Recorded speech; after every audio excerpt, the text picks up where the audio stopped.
Hello friends, welcome back to the channel criminal minds. दोस्तों, क्राइम की दुनिया में कई अनसुलझे केस हैं। जहां 2008 में आरुषि हत्याकांड ने पूरे देश को झकझोर दिया था, वहीं उसी से ठीक एक साल पहले ऐसी ही एक हत्या को अंजाम दिया गया था जिसने पूरे देश को हिला दिया था। इस केस की जड़ें मुंबई में हैं। ये केस है स्नेहल गवारे मर्डर केस। इस केस की पड़ताल करते हुए कई ऐसी परतें खुली जिन्होंने सबको हैरान कर दिया था। शायद किसी ने सोचा भी नहीं था कि एक हंसती खेलती बच्ची का अंत इस प्रकार का होगा। आइए इस केस की सारी डिटेल्स जानते हैं और साथ ही ये भी जानते हैं कि आखिर इस कत्ल को अंजाम क्यों दिया गया था। साथ ही ये भी जानेंगे कि इस केस में आखिर दाऊद इब्राहिम गैंग का नाम क्यों आया था। जहां ये कहा जाता है कि कानून के हाथ लंबे होते हैं, वहीं आखिर कानून असली कातिल को पकड़ने में नाकाम क्यों रहा। क्या स्नेहल के कातिल को कभी सजा होगी? ये कहानी शुरू होती है डोंबिवली से, जहां 21 साल की स्नेहल अपने माता पिता के साथ रहती है। स्नेहल के पिता हिंदूराव गवारे बैंक में कर्मचारी थे और उसकी माता कल्पना गवारे एक स्कूल में टीचर थी। 21 वर्ष की स्नेहल सेकेंड ईयर की पढ़ाई कर रही थी। वो अंधेरी के ही सरदार वल्लभ भाई पटेल कॉलेज से इंजीनियरिंग कर रही थी। स्नेहल की एक बहन शीतल भी थी जो लंदन से अपनी पढ़ाई पूरी कर रही थी। दोनों बहनें ही पढ़ाई में काफ़ी होशियार थीं और माता पिता को उन पर गर्व भी था।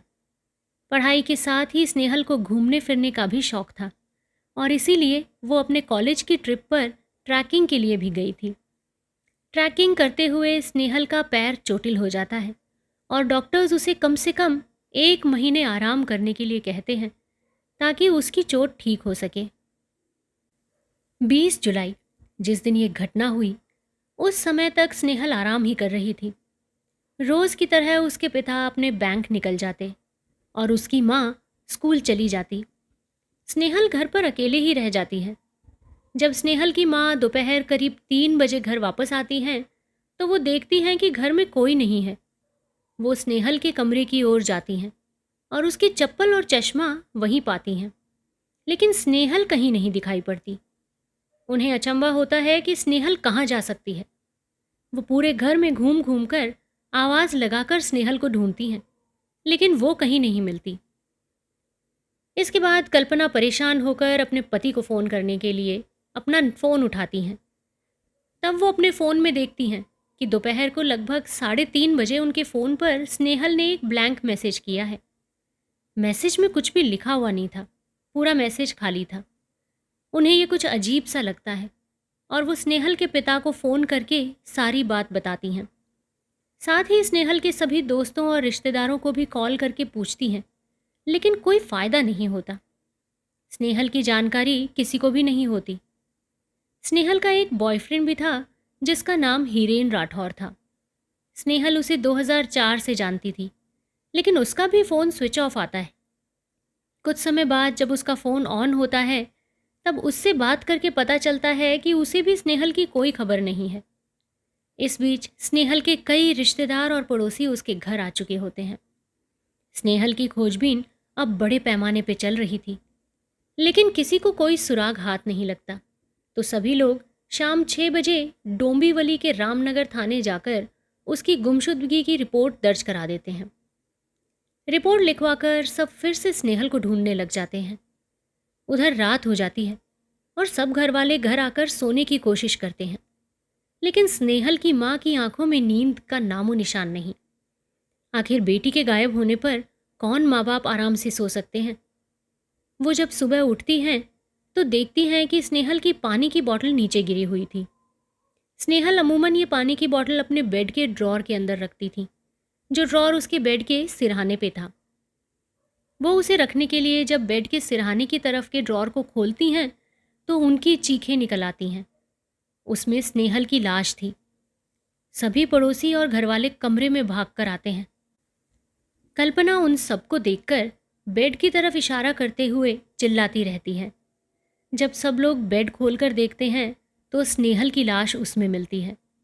उन सबको यकीन ही नहीं हो रहा था कि सारे रिश्तेदार जिस बेड के ऊपर रात को सो रहे थे, उसी के अंदर उनकी बच्ची की लाश पड़ी थी।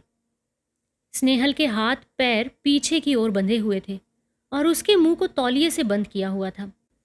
अब इसके बाद खबर मिलते ही जल्दी ही पुलिस उस शव को अपने कब्जे में लेकर उसे पोस्टमार्टम के लिए भेज देती है।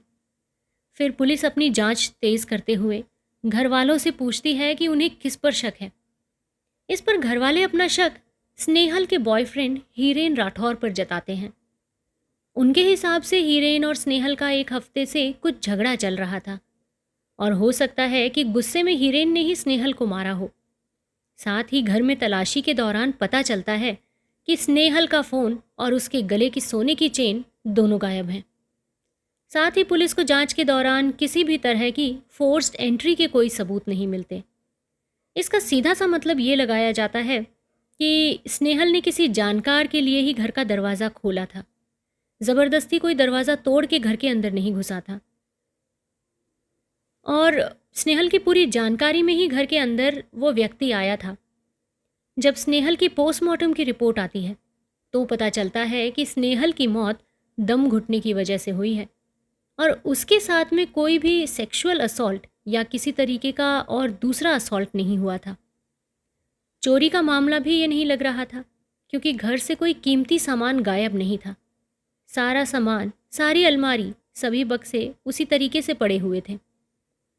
उधर पुलिस हीरेन को कॉल करती है लेकिन उसका फ़ोन लगातार स्विच ऑफ आ रहा था।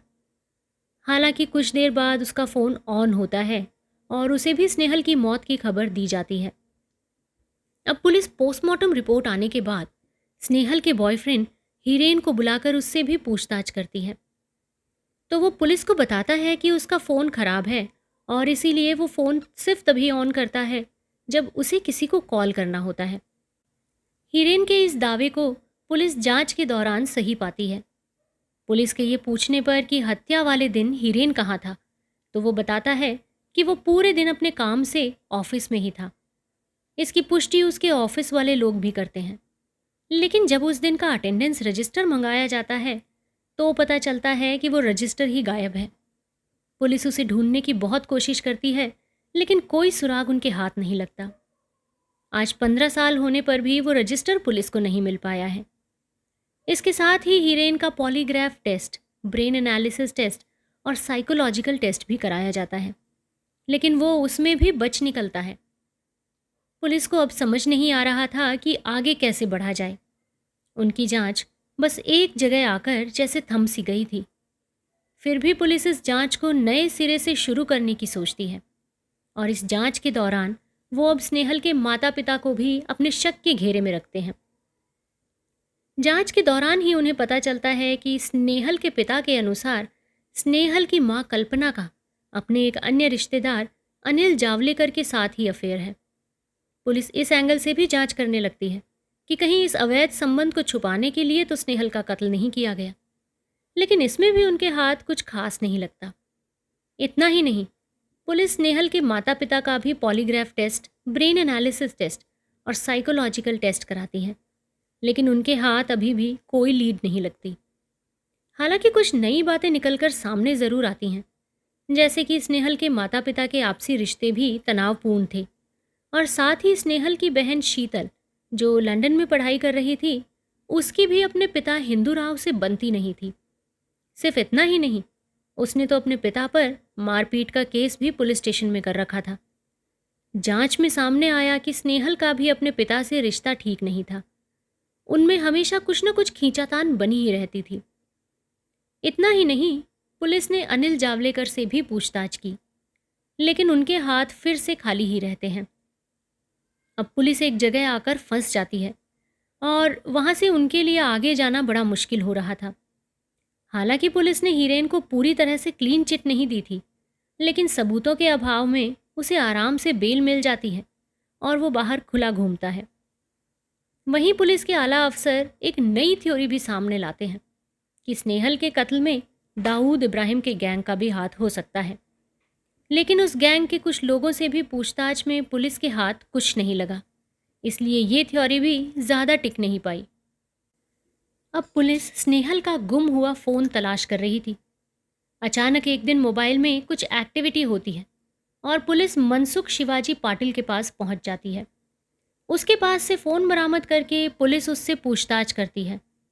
पूछताछ में पता चलता है कि उसकी मोबाइल की दुकान पे ही उसे ये मोबाइल कुछ दिन पहले किसी आदमी ने 3500 रुपये में बेचा था। बेचने से पहले उस व्यक्ति ने बताया था कि ये फ़ोन उसे कहीं गिरा हुआ मिला था। पुलिस की पूरी टीम स्नेहल और मनसुख का कोई कनेक्शन इस्टेब्लिश नहीं कर पाती। फिर पुलिस मनसुख से मोबाइल बेचने वाले का स्केच बनवाती है। स्केच जब स्नेहल के घर वालों को दिखाया जाता है तो वो उसे पहचानने से साफ इनकार कर देते हैं। उनका कहना था कि किसी भी ऐसे व्यक्ति को उन्होंने कभी देखा ही नहीं। घर से पुलिस ने काफ़ी सारे फिंगरप्रिंट्स भी बरामद किए थे, लेकिन वो सभी फिंगरप्रिंट्स किसी न किसी घरवाले के ही थे, क्योंकि स्नेहल के गायब होने के दिन से सभी रिश्तेदार और पड़ोसी उसी घर में, उसी कमरे में आ जा रहे थे और रात होने पर स्नेहल की माँ के साथ कुछ रिश्तेदार उस बेड पर ही सो रहे थे जिसमें स्नेहल की लाश थी। बेड पे से सभी फिंगरप्रिंट्स घर वालों के ही मिले। पुलिस को हीरेन पे शक था, लेकिन उनमें से एक भी फिंगरप्रिंट हीरेन के फिंगरप्रिंट से मैच नहीं हुआ। इसलिए पुलिस ने हीरेन को आखिरकार क्लीन चिट दे ही दी। पुलिस से क्लीन चिट मिलने के बाद हीरेन यूएस में जाकर अपनी आगे की पढ़ाई पूरी करने लगा। 2010 आते आते इस केस को क्राइम ब्रांच को सौंप दिया जाता है। इसी दौरान हीरेन के पिता का निधन हो जाता है और हीरेन वापस इंडिया आता है अपने पिता का अंतिम संस्कार करने के लिए। उसके इंडिया आने पर क्राइम ब्रांच उसे पकड़कर उसके नार्को टेस्ट की बात करती है। अपनी जांच में पहले तो क्राइम ब्रांच कहती है कि हीरेन के खिलाफ उन्हें स्ट्रॉन्ग एविडेंस मिले हैं। हीरेन भी कोर्ट में नार्को टेस्ट के लिए अपनी मंजूरी दे देता है।